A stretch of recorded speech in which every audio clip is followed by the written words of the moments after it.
Demand और utilisation की बात करेंगे।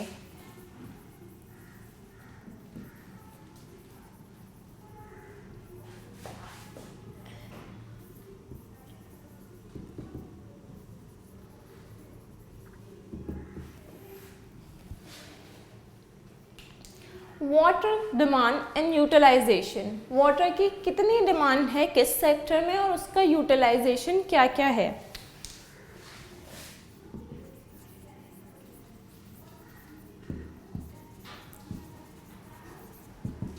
इंडिया एक एग्रेरियन सोसाइटी है जहां most of the population agriculture में एंगेज्ड है। तो इंडिया का बहुत अमाउंट ऑफ पॉपुलेशन एग्रीकल्चर पे डिपेंड है। Although the trend is differing nowadays, trend बदल रहा है, लोग एग्रीकल्चर सेक्टर से दूसरे सेक्टर्स में शिफ्ट हो रहे हैं, बट इंडिया की बहुत सारी पॉपुलेशन है जो आज भी एग्रीकल्चर प्रैक्टिस करती है। तो most of the water, it may be surface or groundwater, water is used for agriculture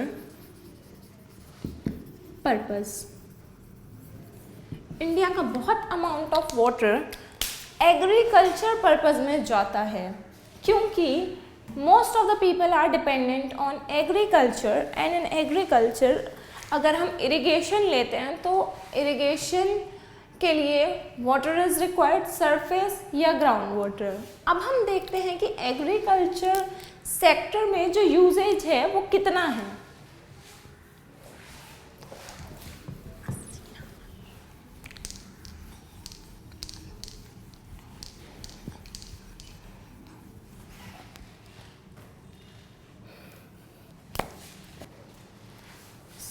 This is the utilization of groundwater and surface water in different sectors।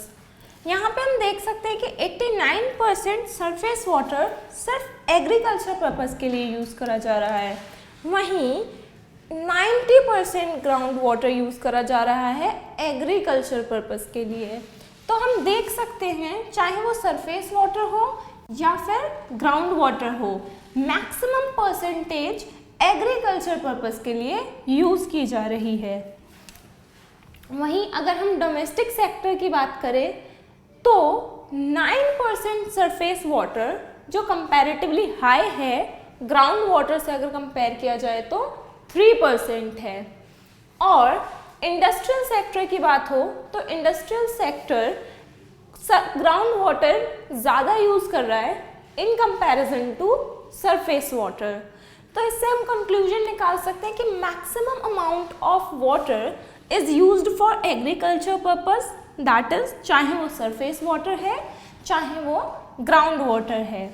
और जब हम डोमेस्टिक सेक्टर की बात कर रहे हैं तो domestic sector maximum amount of surface water use कर रहा है in comparison to ground water. That means domestic sector का सरफेस वाटर यूजेज ज़्यादा है ग्राउंड वाटर से।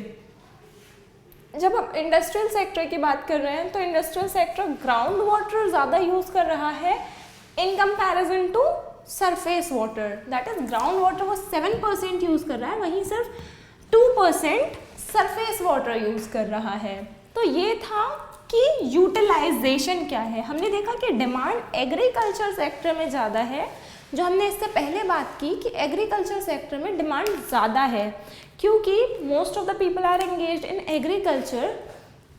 एंड ये था utilisation of ground water in surface, that is of surface water and ground water.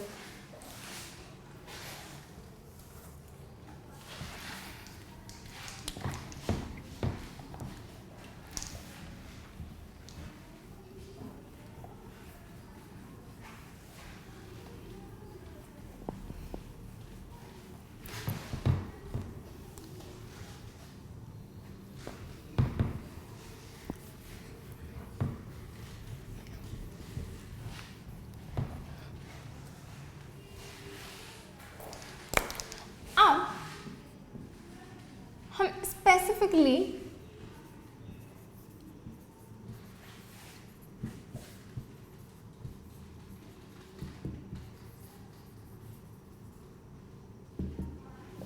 क्योंकि हमने देखा कि एग्रीकल्चर सेक्टर सबसे ज़्यादा यूज़ कर रहा है वाटर का, तो हम उसकी डिमांड को स्पेसिफिकली पढ़ रहे हैं, that is demand of water for irrigation.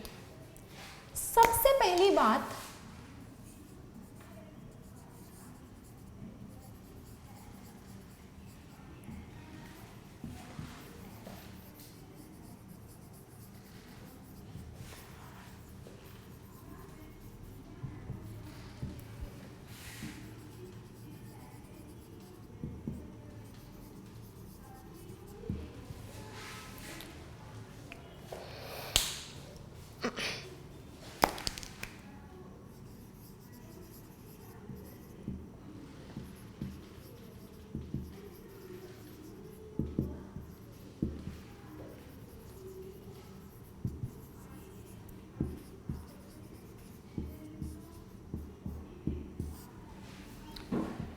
बात, agriculture is dependent on rain in certain areas.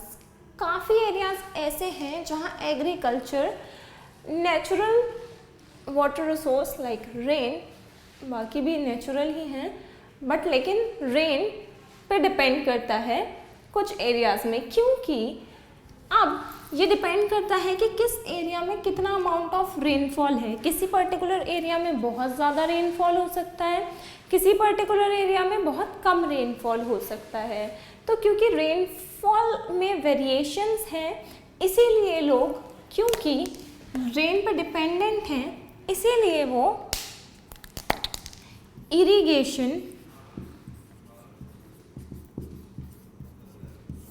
Prefer करते हैं। क्योंकि रेन आप कह नहीं सकते, आपके हाथ में तो है नहीं रेन को लाना। रेन जब होनी होगी वो तभी होगी, इसीलिए नेसेसरी है कि अगर हम अच्छा एग्रीकल्चर चाहते हैं तो कुछ हमारे पास ऐसे मेथड्स हों जिनसे हम कभी भी रेन की जगह अपने एग्रीकल्चर को पानी दे सकते हैं। इसीलिए नेसेसरी है इरिगेशन। देन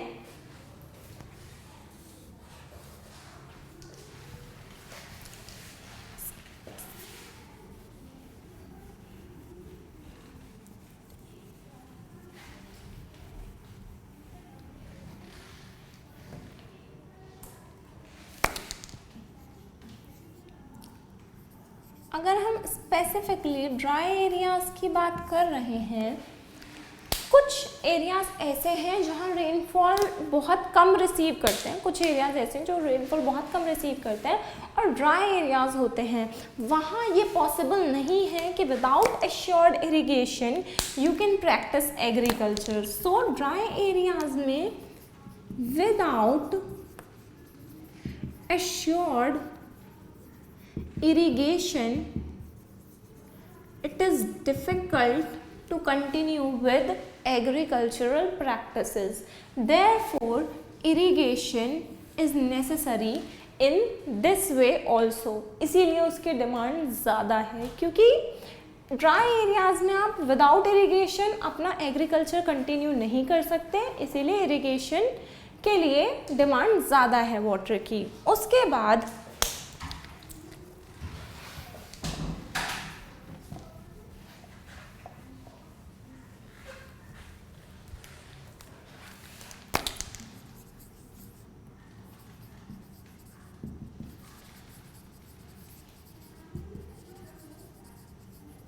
ये ऐसे एरियाज हैं इंडिया में जो काफ़ी ample amount of rainfall receive करते हैं,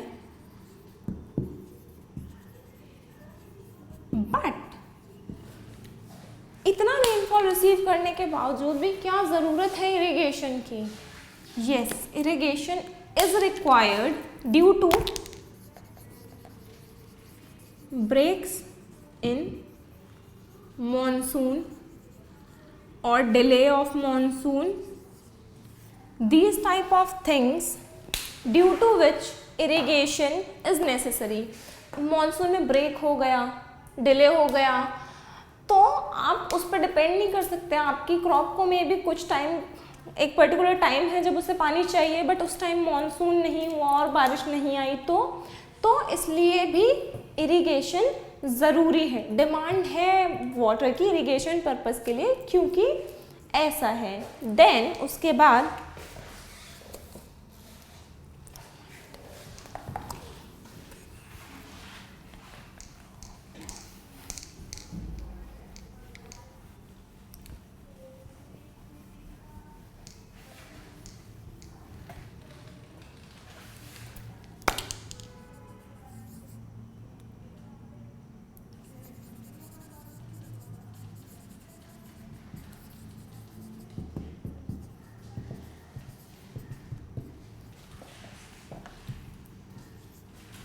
शुगर केन, जूट, राइस, ये ऐसे क्रॉप्स हैं जिनमें बहुत ज़्यादा अमाउंट ऑफ वाटर यूज़ होता है। तो इन क्रॉप्स को अगर हम ग्रो कर रहे हैं तो इट इज़ डिफ़िकल्ट कि हम उन्हें विदाउट इरिगेशन इमेजिन कर सकें कि दे विल टेक प्लेस, और अगर करते भी हैं तो शायद बहुत कम क्वांटिटी में। तो these are the crops which are more water consuming, तो उनके लिए इरिगेशन ज़रूरी है। Then with the help of irrigation multiple cropping is possible।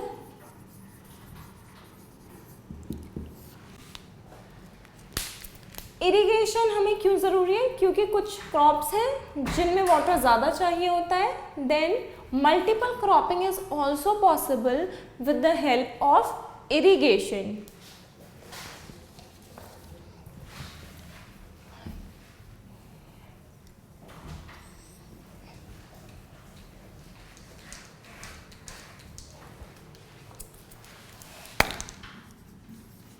With the help of irrigation,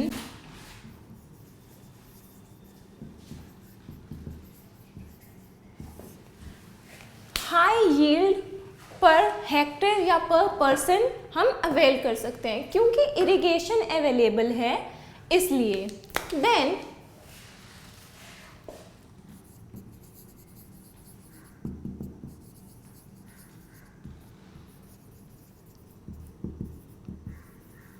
fertilisers, pesticides जब हम यूज़ करते हैं तो ये ज़रूरी है कि मॉइस्चर कंटेंट ज़्यादा हो, क्योंकि हमें मॉइस्चर कंटेंट ज़्यादा चाहिए। इसके लिए ज़रूरी है कि अच्छी वाटर फैसिलिटी हो, इसीलिए इरिगेशन की वाटर डिमांड ज़्यादा है। तो ये कुछ हमने चीज़ें पढ़ी जिनकी वजह से इरिगेशन के लिए वाटर डिमांड ज़्यादा है।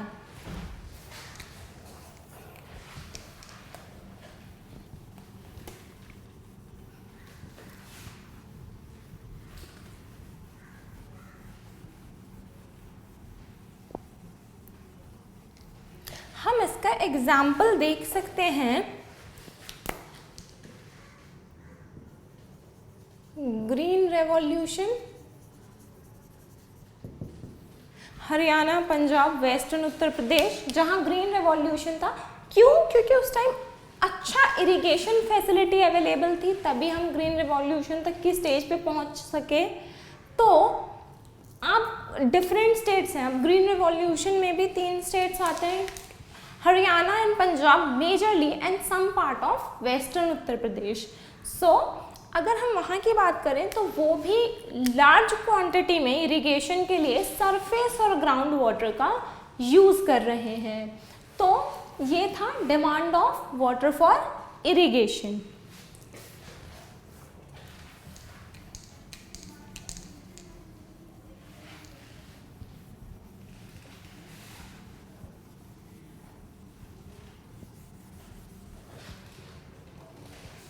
बट अब हमें एक और चीज़ ध्यान रखनी होगी, क्योंकि हम ग्राउंड वाटर का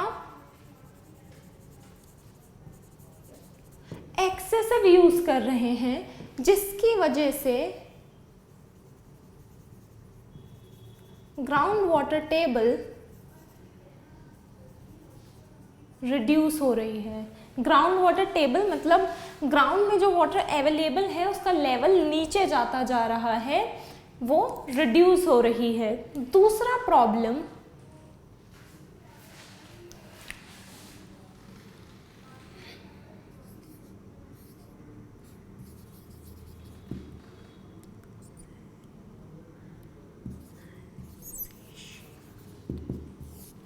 सैलिनाइजेशन। वाटर का इतना विड्रॉल कर लेना है कि पहला उसका ग्राउंड वाटर रिड्यूस हो जाए और दूसरा उसमें डिफरेंट कंटेंट, सैलिनाइजेशन मतलब लाइक फ्लोराइड कंटेंट बढ़ जाए या ऐसा कुछ जो हमारी वाटर क्वालिटी को डिटेरियोरेट कर दे।